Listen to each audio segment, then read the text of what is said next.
is Cynthia J. Patton, a poet and memoirist who has served as Livermore's Poet Laureate since 2017.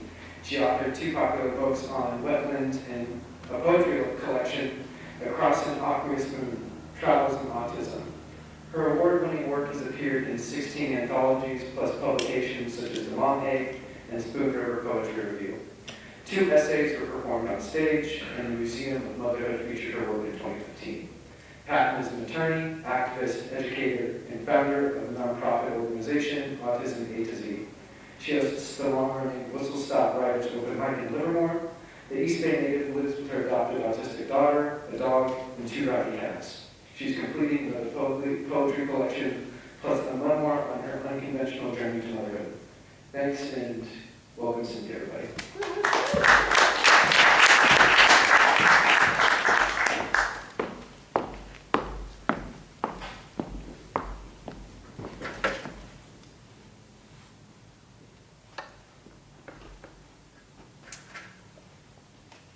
Chapbook. I don't know if I'll read from that. I also have this with me. This is Double Take, Art and Literature Side by Side. Anne Giancola at the Bankhead Theater and I did this. She took care of the art and I got the poetry, and we had like 50 plus ekphrastic, so we memorialized all that in here, and I probably will read something out of there. But first,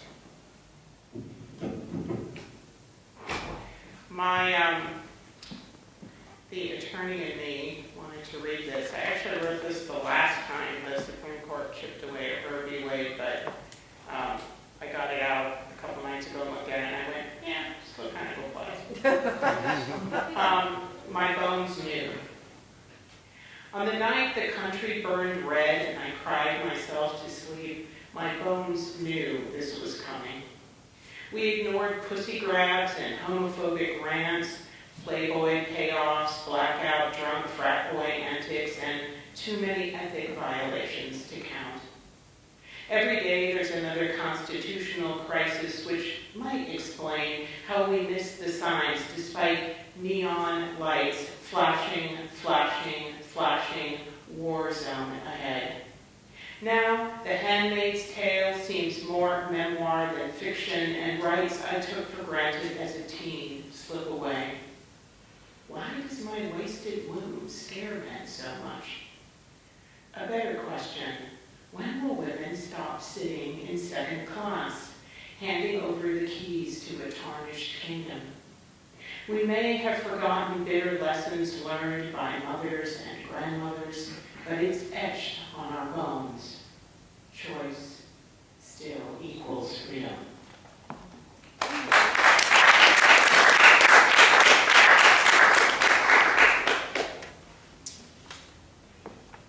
Okay. For the last couple of years, as probably everyone here knows, April is National Poetry Month, but it's also Autism Awareness Month. But I've been joking that in my house, every month is Poetry Month, and just like every month is Autism Month. So I thought I would read a couple autism poems. I have a lot of dark ones, but for you all here, I decided to go a little lighter. So this one is called The Sensory Sentence. Twitch. Autistic meltdowns begin so slow, easy to miss or ignore. Train myself to write down letters, a labyrinth to lead us home. Twitch, twitch. Memorize your body's grammar. Study its stilted syntax. Puzzle over punctuation. Twitch, stim, twitch. Watch the clock, hands parsing the day into measured and labeled phrases. Guard your level of calm as if it were gilded. Flat, flat, twitch. Your movements speak volumes I now read with ease. Our private language, building to a climax, I halt just short of epiphany. Jump, shriek, jump. A trip to the park. Stand and swing, stand and swing. Then we are back at the beginning once more. Twitch, twitch, twitch.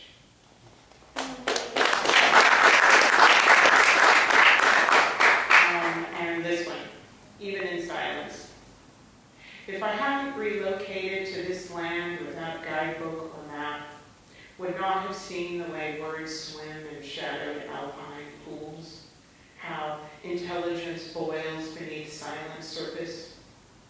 Would never know the way your face lights with fierce flame when supplied with the phrase your tangled tongue cannot produce, or how you sign, I love you, touching 3 fingers to mine like a kiss. You taught it doesn't take speech to communicate. Even in silence there is brilliance. Taste the bitter struggle to control uncontrollable body. Muster whatever shreds of tattered courage remain. Your finger taps at vacant letters, pinpoints of light leading us home. The words pile up, stone by heavy stone, building a bridge to a life you deserve, building a bridge to a life you have earned.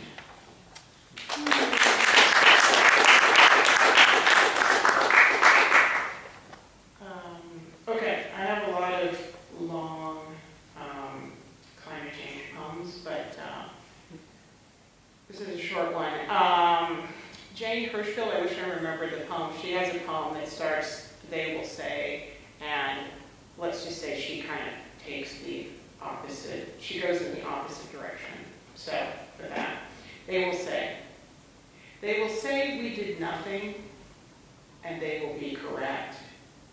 We did little things, banned plastic bags, recycled cans, ate organic spinach. Boomers will say this was enough. No one knew how bad it would get. But we knew. We knew it and bought organic strawberries to pair with the spinach.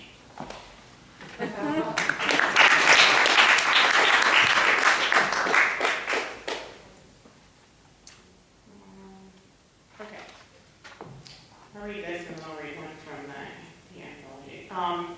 This is called After the MRI. It should have looked like vacant tracks crossing quiet plains of your torso at night. Instead, it glowed with countless stars, a Milky Way wrapped around your spine. I had feared, no, expected a smattering, never this. So many brilliant shards, terrifying yet strangely beautiful. You said the image made the disease unequivocally real. This was a one-way journey, no return possible. Struck mute by the enormity of the terrain, mere passenger on this train of stars. Later, I would pace overgrown yard, search the sky for constant constellations. All was scattered. Lost again without atlas or compass, feeling my way in the dark, as you are. A youthful me yearned to explore, hang multicolored maps and fill them with pins, collect photos and postcards from places I'd been. First, my daughter, then you, took me beyond such places, beyond imagination. The night sky isn't colorful, but its comets whisper secrets as they flash. There are so many galaxies left to explore, including the one carving luminous paths in your body's landscape, strange tide of synapses pulsing on long-forgotten shores. Perhaps the heavens had a plan when you flowed to me. You say it's a trip best taken alone, but I've come too far to turn back now. Maybe this is my journey, to explore human continents, follow fractured neurons, wherever they lead.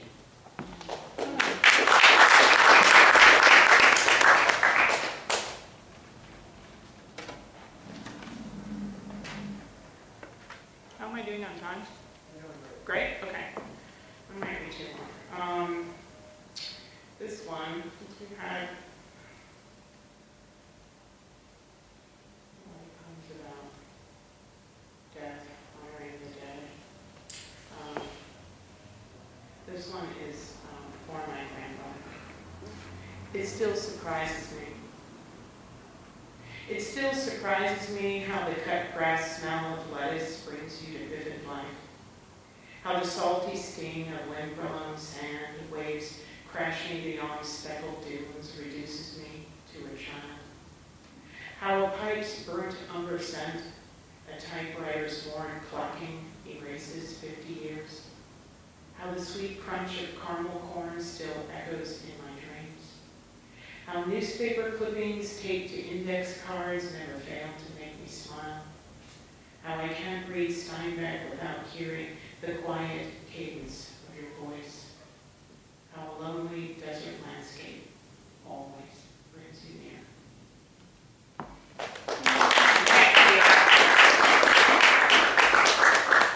Jennifer Healer painted a beautiful painting to go with that. Let's see, okay. I'm currently in the yard. 3 pumpkins. On the weekend that my dear friend's dad lay dying, something gnawed through the rind of the pumpkins on my porch. Not 1, but 3. Defaced, defiled, pale flesh exposed like half-moons peeking from a hospital gown. Annoyed, I rotated them, hiding the damage, unsightly and strangely unsettling. What, I wondered, had caused such devastation? Whatever it was, it chewed again by the light of a full moon in front, in full view, brazen devil. My friend texted her dad was on a morphine drip.